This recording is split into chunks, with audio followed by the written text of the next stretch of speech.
ನಮಸ್ಕಾರ ಸ್ನೇಹಿತರೆ, ಜ್ಯೋತಿರ್ಭವಿಷ್ಯ ಚಾನಲ್ಗೆ ತಮ್ಮೆಲ್ಲರಿಗೂ ಆತ್ಮೀಯವಾದ ಸ್ವಾಗತ. ಇವತ್ತಿನ ವಿಡಿಯೋದಲ್ಲಿ ನಾವು ಮೀನರಾಶಿಯವರ ಮಾರ್ಚ್ ತಿಂಗಳ ಭವಿಷ್ಯದ ಬಗ್ಗೆ ಒಂದಷ್ಟು ಮಾಹಿತಿಯನ್ನು ನೋಡೋಣ. 2026ರ ಮಾರ್ಚ್ ತಿಂಗಳಲ್ಲಿ ಅನೇಕ ಗ್ರಹಗಳು ತಮ್ಮ ರಾಶಿಗಳನ್ನು ಬದಲಾಯಿಸಲಿವೆ. ಇದು ಎಲ್ಲ 12 ರಾಶಿಗಳ ಜನರ ಮೇಲೆ ಖಂಡಿತವಾಗಿಯೂ ಕೂಡ ಪರಿಣಾಮವನ್ನು ಬೀರುತ್ತದೆ. ಜ್ಯೋತಿಷ್ಯ ಶಾಸ್ತ್ರದ ಪ್ರಕಾರ ಮಾರ್ಚ್ ತಿಂಗಳ ಆರಂಭದಲ್ಲಿ ಮಾರ್ಚ್ 2ರಂದು ಶುಕ್ರ ಗ್ರಹವು ತನ್ನ ಉನ್ನತ ರಾಶಿಯಾದ ಮೀನರಾಶಿಯಲ್ಲಿ ಚಲಿಸಲಿದ್ದು, ಇದರಿಂದ ಮಾಲವ್ಯ ರಾಜಯೋಗವು ಪ್ರಭಾವಶಾಲಿಯಾಗಲಿದೆ. ಇದರ ನಂತರ ಗುರುಗ್ರಹವು ಮಿಥುನ ರಾಶಿಯಲ್ಲಿ ನೇರವಾಗಿ ಚಲಿಸುವುದು, ಹಾಗೆ ಬುಧನು ಕುಂಭರಾಶಿಯಲ್ಲಿ ಉದಯಿಸುತ್ತಾನೆ ಮತ್ತು ಮಾರ್ಚ್ 15ರಂದು ಸೂರ್ಯನು ಮೀನರಾಶಿಯನ್ನು ಪ್ರವೇಶಿಸುವನು. ಇದರ ನಂತರ ಬುಧ ಗ್ರಹವು ಮಾರ್ಚ್ 21ರಂದು ಕುಂಭರಾಶಿಯಲ್ಲಿ ತನ್ನ ನೇರ ಸಂಚಾರವನ್ನು ಆರಂಭಿಸಲಿದ್ದಾನೆ. ಮಾರ್ಚ್ ತಿಂಗಳ ಕೊನೆಯಲ್ಲಿ ಅಂದರೆ ಮಾರ್ಚ್ 26ರಂದು ಮಂಗಳ ಗ್ರಹವು ಕುಂಭರಾಶಿಯಲ್ಲಿ ಉದಯಿಸುವುದು. ವೈದಿಕ ಜ್ಯೋತಿಷ್ಯದ ಪ್ರಕಾರ ಮಾರ್ಚ್ ತಿಂಗಳು ಕೆಲವು ರಾಶಿಯವರಿಗೆ ಹೆಚ್ಚಿನ ಶುಭ ಫಲಗಳು ನೀಡಿದರೆ ಕೆಲವು ರಾಶಿಗಳಿಗೆ ಅಶುಭ ಫಲಗಳು ಉಂಟಾಗುತ್ತದೆ. ಹಾಗಿದ್ರೆ ಆ ಶುಭ ಮತ್ತು ಅಶುಭ ಫಲಗಳು ಯಾವುದು ಅಂತ ಮುಂದೆ ನೋಡ್ತಾ ಹೋಗೋಣ. ಅದಕ್ಕೂ ಮುಂಚೆ ನೀವು ನಮ್ಮ ಚಾನಲನ್ನು ಇನ್ನೂ ಸಬ್ಸ್ಕ್ರೈಬ್ ಮಾಡ್ಕೊಂಡಿಲ್ಲ ಅಂದರೆ ಈ ಕೂಡಲೇ ಜ್ಯೋತಿರ್ಭವಿಷ್ಯ ಯೂಟ್ಯೂಬ್ ಚಾನಲನ್ನು ಸಬ್ಸ್ಕ್ರೈಬ್ ಮಾಡ್ಕೊಳ್ಳಿ. ಹಾಗೆ ಪಕ್ಕದಲ್ಲಿ ಕಾಣುವಂಥ ಬೆಲ್ಲೈಕನ್ ಕೂಡ ಪ್ರೆಸ್ ಮಾಡಿ. ಈ ತಿಂಗಳು ಅದೃಷ್ಟದ ಉತ್ತಮ ಬೆಂಬಲದಿಂದಾಗಿ ಕೆಲವು ರಾಶಿ ಜನರಿಗೆ ಜೀವನದಲ್ಲಿ ಸುಖ, ಸಂತೋಷ, ನೆಮ್ಮದಿ ಮತ್ತು ಸಂಪತ್ತಿನ ಯಾವುದೇ ಕೊರತೆ ಇರುವುದಿಲ್ಲ. ಈ ಗ್ರಹಗಳ ಶುಭ ಪರಿಣಾಮದಿಂದಾಗಿ ಈ ತಿಂಗಳು 12 ರಾಶಿಗಳ ಜೀವನವು ಹೇಗಿರಲಿದೆ ಎಂಬುದರ ಬಗ್ಗೆ ಹೇಳಲಾಗುತ್ತೆ. ಮೀನರಾಶಿಗೆ ಸೂರ್ಯ ಮಾರ್ಚ್ 15ರಿಂದ ವೃಷಭ ರಾಶಿಗೆ ಸೇರಿ ಈ 7 ರಾಶಿಯವರಿಗೆ ಸುಖ ಸಮೃದ್ಧಿಯ ಸುಯೋಗ. ಗ್ರಹಗಳ ರಾಜನಾದ ಸೂರ್ಯನು ಇದೇ ಮಾರ್ಚ್ 15ರಂದು ಮೀನರಾಶಿಯನ್ನು ಪ್ರವೇಶಿಸುವನು. ಸೂರ್ಯನ ಈ ಸಂಚಾರದಿಂದ ಕೆಲವು ರಾಶಿಗೆ ಸೇರಿದ ಜನರಿಗೆ ಆರ್ಥಿಕ ಲಾಭ, ವೃತ್ತಿಯಾಗಿ ಪ್ರಗತಿ, ಅಪೂರ್ಣ ಕೆಲಸಗಳು ಪೂರ್ಣಗೊಳ್ಳುವುದರೊಂದಿಗೆ ಹೊಸ ಅವಕಾಶಗಳ ಪ್ರಾಪ್ತಿಯಾಗುವ ಯೋಗ ದೊರಕಬಹುದು.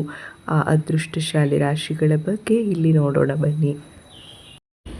ವೃತ್ತಿ ಮತ್ತು ಉದ್ಯೋಗ. ಪ್ರಗತಿ. ವೃತ್ತಿ ಜೀವನದಲ್ಲಿ ಸಕಾರಾತ್ಮಕ ಬದಲಾವಣೆಗಳು ಕಂಡುಬರಲಿವೆ. ಕೆಲಸದಲ್ಲಿ ಹೊಸ ಜವಾಬ್ದಾರಿಗಳು ಸಿಗುವ ಸಾಧ್ಯತೆ ಇದೆ.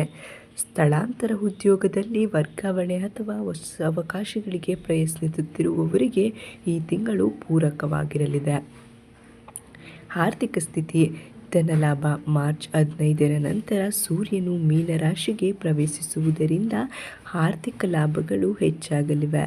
ವೆಚ್ಚಗಳು. ಆದಾಯದ ಜೊತೆಗೆ ಅನಗತ್ಯ ಖರ್ಚುಗಳ ಬಗ್ಗೆ ಎಚ್ಚರವಿರಲಿ. ಶನಿ ಮತ್ತು ಶುಕ್ರನ ಸಂಯೋಜನೆಯು ಆರ್ಥಿಕ ಏರಿಳಿತಗಳನ್ನು ತರಬಹುದು. ಆರೋಗ್ಯ ಮತ್ತು ಕುಟುಂಬ. ಆರೋಗ್ಯದ ಕಡೆ ಹೆಚ್ಚಿನ ಗಮನ ಹರಿಸುವ ಅಗತ್ಯ. ಸಣ್ಣ ಪುಟ್ಟ ಆರೋಗ್ಯ ಸಮಸ್ಯೆಗಳು ಕಾಣಿಸಿಕೊಳ್ಳಬಹುದು. ಕುಟುಂಬ. ಕೌಟುಂಬಿಕ ಜೀವನದಲ್ಲಿ ಶಾಂತಿ ಇರಲಿದ್ದು ಹಿರಿಯರ ಬೆಂಬಲ ಸಿಗಲಿದೆ. ಆದರೆ ಸಂಗಾತಿಯೊಂದಿಗೆ ಸಣ್ಣ ಪುಟ್ಟ ಭಿನ್ನಾಭಿಪ್ರಾಯಗಳು ಬರದಂತೆ ಎಚ್ಚರ ವಹಿಸಿ. ಪ್ರಮುಖ ದಿನಾಂಕಗಳು ಮತ್ತು ಸೂಚನೆ.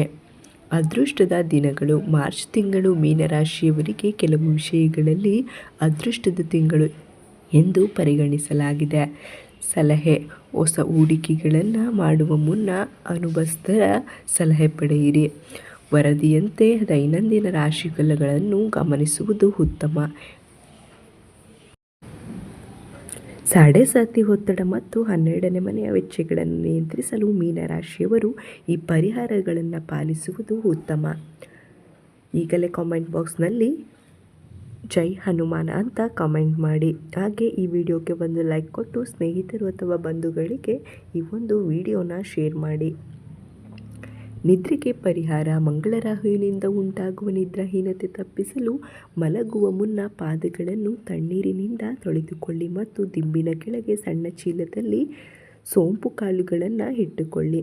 ಹನುಮಾನ್ ಚಾಲಿಸ. 12ನೇ ಮನೆಯ ಮಂಗಳ ಮತ್ತು 1ನೇ ಮನೆಯ ಶನಿಯನ್ನು ಶಾಂತಗೊಳಿಸಲು ಪ್ರತಿದಿನ ಹನುಮಾನ್ ಚಾಲಿಸವನ್ನು ಪಠಿಸಿ ದಾನ ಧರ್ಮಗಳನ್ನು ಮಾಡಿ. ಮಂಗಳವಾರದಂದು ಆಸ್ಪತ್ರೆಗಳಿಗೆ ಭೇಟಿ ನೀಡಿ ರೋಗಿಗಳಿಗೆ ಸಹಾಯ ಮಾಡಿ ಅಥವಾ ಔಷಧಿಗಳನ್ನು ದಾನ ಮಾಡಿ. ಇದು 12ನೇ ಮನೆಯ ಶಕ್ತಿಯನ್ನು ಸಕಾರಾತ್ಮಕವಾಗಿ ಬಳಸಲು ಸಹಾಯ ಮಾಡುತ್ತದೆ. ಇನ್ನು ಶುಕ್ರಬಲ. ಉಚ್ಚ ಶುಕ್ರನ ಶುಭ ಫಲಕ್ಕಾಗಿ ಪ್ರತಿದಿನ ಸುಗಂಧ ದ್ರವ್ಯ ಬಳಸಿ. ಸ್ವಚ್ಛವಾದ ಬಿಳಿ ಬಟ್ಟೆಯನ್ನು ಧರಿಸಿ. ಶುಭ ದಿನ ಶುಭವಾಗಲಿ. ಧನ್ಯವಾದಗಳು.